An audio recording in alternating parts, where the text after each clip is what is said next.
solemnly swear that you will faithfully execute the office of President of the United States that I will faithfully execute the office of President of the United States and will, to the best of your ability, to the best of my ability, preserve, protect, and defend the Constitution of the United States. preserve, protect, and defend the Constitution of the United States. So help you God. So help me God.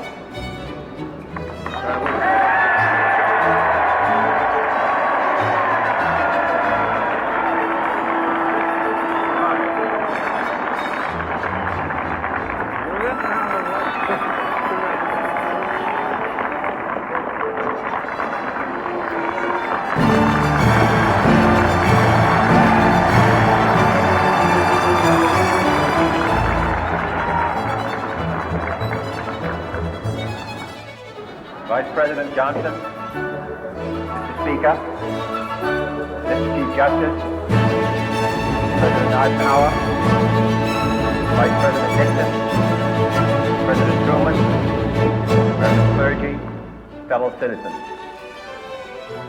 We observe today not a victory of party, but a celebration of freedom, symbolizing an end as well as a beginning, signifying renewal as well as change.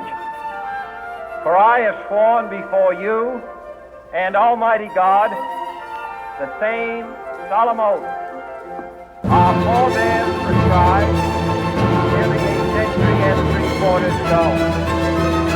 The world is very different now, for man holds in his mortal hands the power to abolish all forms of human poverty and all forms of human life. And yet the same revolutionary beliefs for which our forebears fought are still at issue around the globe.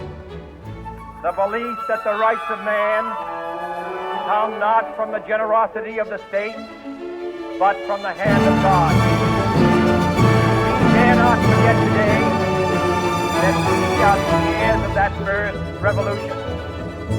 Let the word go forth from this time and place to friend and foe alike that the torch has been passed to a new generation of Americans born in this century, tempered by war, disciplined by a hard and bitter peace, proud of our ancient heritage, and unwilling to witness or permit the slow undoing of those human rights to which this nation has always been committed, and to which we are committed today at home and around the world.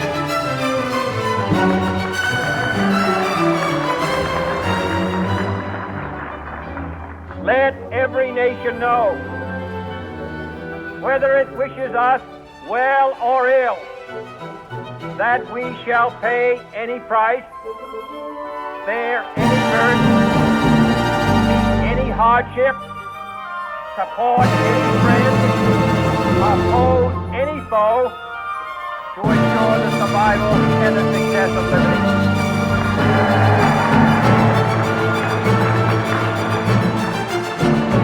This much we pledge and more. To those old allies whose cultural and spiritual origins we share, we pledge the loyalty of faithful friends. United, there is little we cannot do in a host of cooperative ventures. Divided, there is little we can do, for we dare not meet a powerful challenge at odds and split asunder. To those new states we welcome to the ranks of the free, we pledge our word that one form of colonial control shall not have passed away, merely to be replaced by a far more iron tyranny. We shall not always expect to find them supporting our views, but we shall always hope to find them strongly supporting their own freedom, and to remember that in the past who foolishly sought power by riding the back of the tiger ended up inside.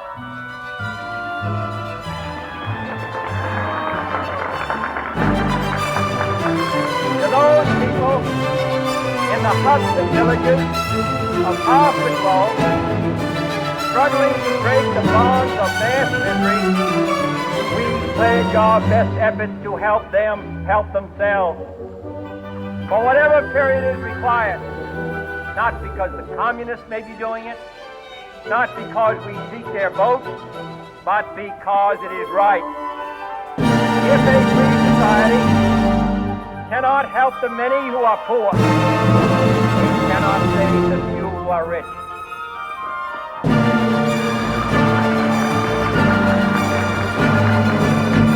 To our sister republic, south of our border, we offer a special pledge to convert our good words into good deeds, in a new alliance for progress, to assist free men and free government in casting off the chains of poverty. But this peaceful revolution of hope cannot become the prey of hostile powers. Let all our neighbors know that we shall join with them to oppose aggression or subversion anywhere in the Americas. And let every other power know that this hemisphere intends to remain the master of its own house.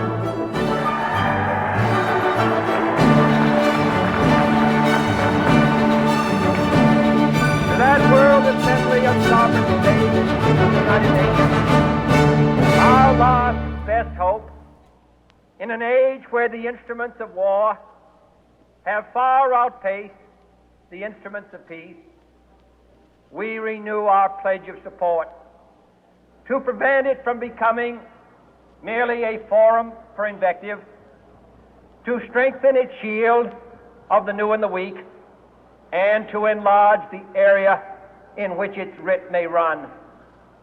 Finally, to those nations who would make themselves our adversary, we offer not a pledge, but a request that both sides begin anew the quest for peace. Before the dark powers of destruction, unleashed by science, engulf all humanity in planned or accidental self-destruction, we dare not tempt them with weakness, for only when our arms are sufficient beyond doubt can we be certain beyond doubt that they will never be employed. But neither can two great and powerful groups of nations take comfort from our present course, both sides overburdened by the cost of modern weapons, both rightly alarmed by the steady spread of the deadly atom, yet both racing to alter that uncertain balance of terror that stays the hand of mankind's final war.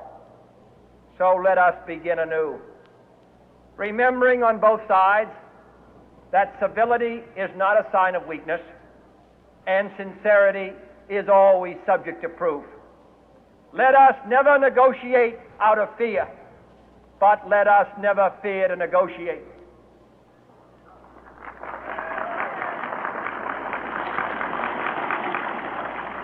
Let both sides explore what problems unite us, instead of belaboring those problems which divide us. Let both sides, for the first time, formulate serious and precise proposals for the inspection and control of arms, and bring the absolute power to destroy other nations under the absolute control of all nations.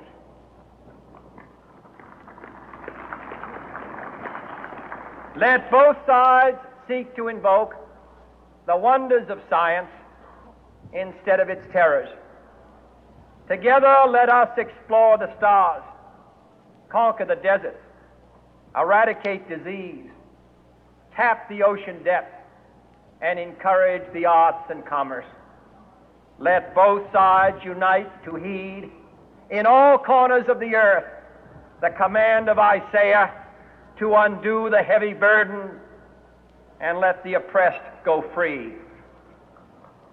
And if a beachhead of cooperation may push back the jungle of suspicion, let both sides join in creating a new endeavor, not a new balance of power, but a new world of law, where the strong are just and the weak secure and the peace preserved.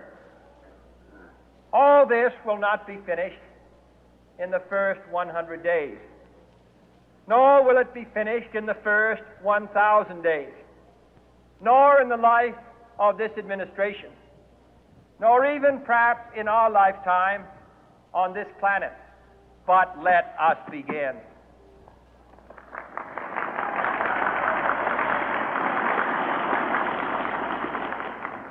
In your hands, my fellow citizens, more than mine, will rest the final success or failure of our course. Since this country was founded, each generation of Americans has been summoned to give testimony to its national loyalty. The graves of young Americans who answered the call to service surround the globe.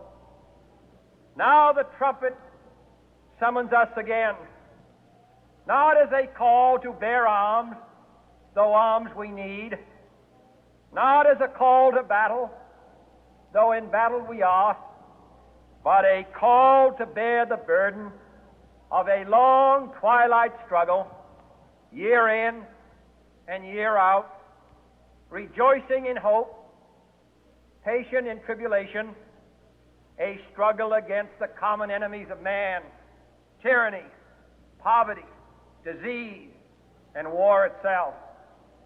Can we forge against these enemies a grand and global alliance, north and south, east and west, that can assure a more fruitful life for all mankind? Will you join in that historic effort?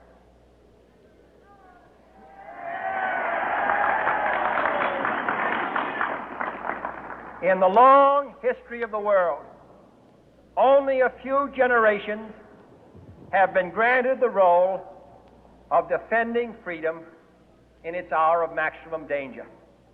I do not shrink from this responsibility. I welcome it.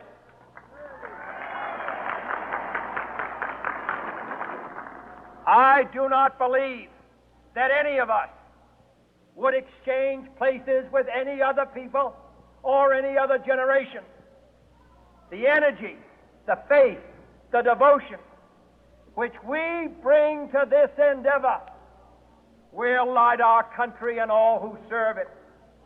And the glow from that fire can truly light the world. And so, my fellow Americans, ask not what your country can do for you. Ask what you can do for your country.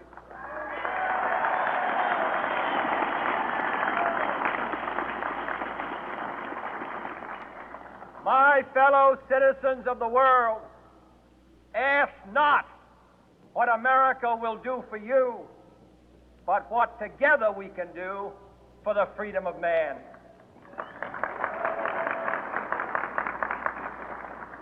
Finally, whether you are citizens of America or citizens of the world, ask of us here the same high standards of strength and sacrifice which we ask of you.